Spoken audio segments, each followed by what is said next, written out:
expensive ways than 5 figures for them to get involved? Yeah, there's all sorts of different levels. Heck yeah. I mean, I do part of my service since I returned monthly. No matter what is going on in my life, I have a free monthly call.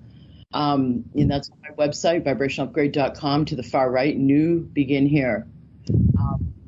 And then the next level up is under $100, and that's the Activate Your Magic program. And it's a delivery of one of the 4 components itself should be $97, frankly.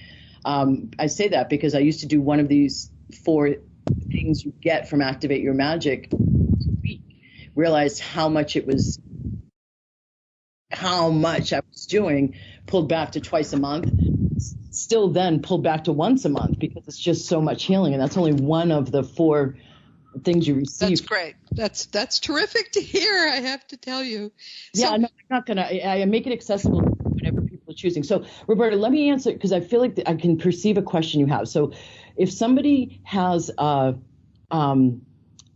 realization that they could, let's take a woman who's wants to start her own business, and she is procrastinating, and she's researching and taking more classes and getting more certifications and not really starting a business front facing to have people get served by whatever her offering is. That then could come from, let's say, an imprint from mom or dad, where women, let's say mom didn't speak up a lot, dad did a lot of the talking, women should be seen, not heard, was kind of in her mother's mind. And so from 0 to 2, we don't have any separation with our parents. We're what they think and feel we do. At age 2, yeah, when we start saying no, that's the separation and the beginning of the formation of our identity in our ego mind, our ego self. And so from 2 to 8, we're busy looking around asking, how does it work here on planet Earth? And we observe things, and then we have conclusions, and they go into the unconscious. So in this example I started, a woman could make the conclusion that, oh, women are supposed to be seen and not heard. So she could ultimately, when attempting to start this business, not be able to speak easily about her offer. Oh, yes. Right? So then yeah. I identify that on her behalf. She had no idea. That's typically how it works. They're aware that they're stuck somewhere. That's what they know. And then I come in and tell them what I see, what I'm shown. And I have a nickname, Hawkeyes. This intuition of mine, it's just unbelievable in a way. So I'm so blessed with that. So then there's people who are more wanting to reach their potential. And this is another. So that was an example of a woman wanting to reach her potential. That was an example of a block.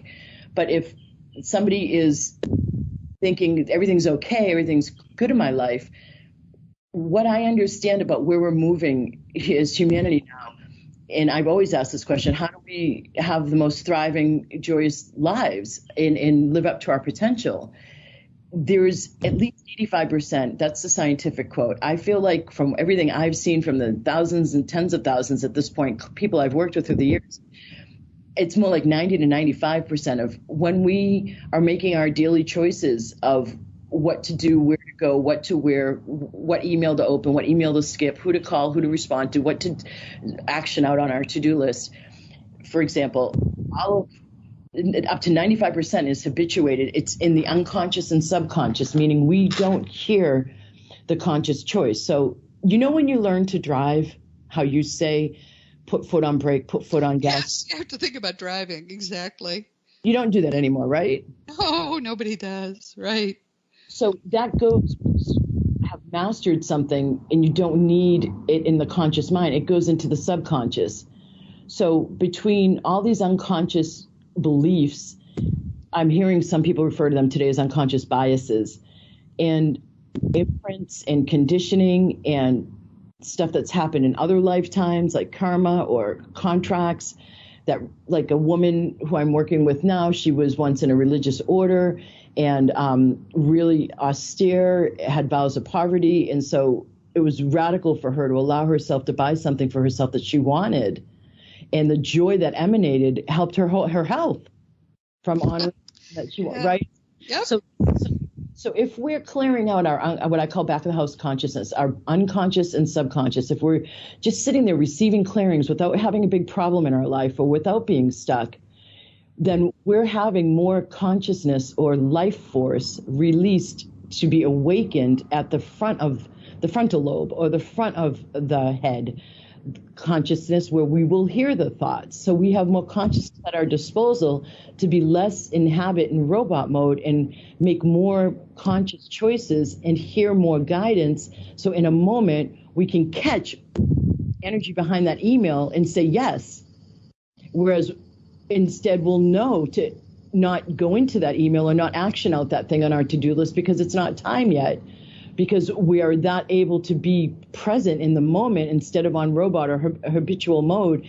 And this is how we thread in our lives a much bigger, higher vibration, one choice at a time. Does that help?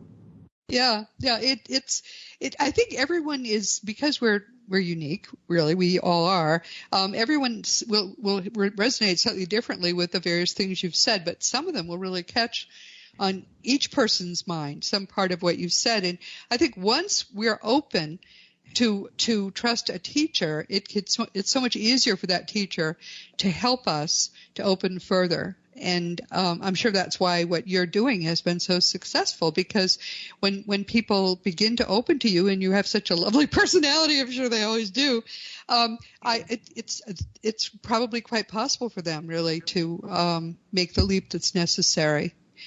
Well, one of the things that you said that I want to mention too is important. You said the mind doesn't create, the creator creates through and with you. I would say it slightly differently. I would say your guide is creating through and with you, and your guide is channeling the creator. But it's the same thing. I mean, I am fully aware that I never write any blasted thing on my own. And I'm accepting it now that I don't have the ability to write anything. But I think everybody is the same way, don't you? I mean, all of us, if we open to spirit, we can become the channel, the creator's channel through our own guides to do the creator's work. Well, there's two ways I can answer that. First is when I am teaching and attuning students to have more access, to speed up the process of having more access to their guidance. Let's just leave it as guidance right now. Uh-huh. I tell them, let's not get hung up on, like I just did with you, let's not get hung up on if it's a team of guides, if it's... Yeah, right. Exactly right. It doesn't matter. Yeah, because, I mean, really, in the system... So yoga differs. I teach both yoga and qigong, so I'm steeped in both traditional Chinese medical teachings that are based on Taoist teachings, which created the yin yang, and as a yoga teacher. And yoga goes a bit more into the subtle energy, where it identifies ether, for example, as one of the elements. Whereas in traditional Chinese medicine, they don't identify ether. It's a bit more crude, more physicalized. So in the yogic teachings, that teaching I just talked about with the higher self, that's in a chakra above the head or right at the top of the head. And then the connection to the divine, the chakras that are more connected to the divine are higher up. So there's like a systematic way to understand how this progresses. And so, yes, everybody has, whether you want to call them your own guardian angel or a team of guides, everybody has chakras. Everybody has, and I won't go there. And everybody has this capacity to connect in with their guidance increasingly, so that it's a matter of the mind. So it was interesting because I was asked to then go back and create a psychology course as an elective in the international school I taught in, and then later I taught AP Psych. So I was able to revisit some of the basic Psych 101 teachings in the West as a person who understood energy medicine and meditation. And what I was seeing was this development of how the ego mind is an identity level of self, and how people will think that that's who they are until until either an opening happens, somebody dies that they love and they want to understand, just like the work you were birthed, they want to understand how to access, connect where their loved one is. Yes. So what I'm saying is that unless somebody chooses proactively to access this guidance, then and do and gain tools with which they can do that more easily, which I'm saying I've learned those tools. That's what I was doing over there for 10 years in a more systematic way. Then some kind of opening in their lives has to occur to go beyond the ego, the identity, who they've always thought they were, the physical. And when they do that, that's when it becomes easier to hear the guidance. And so that's when, like, you can have your to-do list and you can have your inbox of emails, and you can know your mind can be leading what to delete. And so what I teach, one of the examples to help distinguish here what I'm talking about is on your to-do list and in your inbox, it's possible that if you were to be tuned into energy and ask, is this thing ready to be actioned out on yet? And you get a response that means a yes. I could go into that, but it doesn't seem relevant right here. Or it seems too advanced right here. Or you get a response that you perceive as a no. It could be you're getting information that person's away from their office this week. They're on vacation. So go to that other task, because that will be more fruitful. Yep. Right? So it's not, I don't teach this stuff so that you float out of your body. I'm a personal trainer as well. I teach this stuff so that we can thrive here in our bodies and help as we expand and uplift and are less dense and less angry and less fear-driven. We don't impact others in that negative way, and we don't impact our earth. So that's the big thing. And so when you're asking me about the creating through me, it feels like like that idea I talked about earlier when I was seeing all the doors close and I could sense that this was not the right path. Yes. Yeah. Exactly. Right. It's that. And it's being able to be spirit-led. You can let yourself become who you're meant to be here.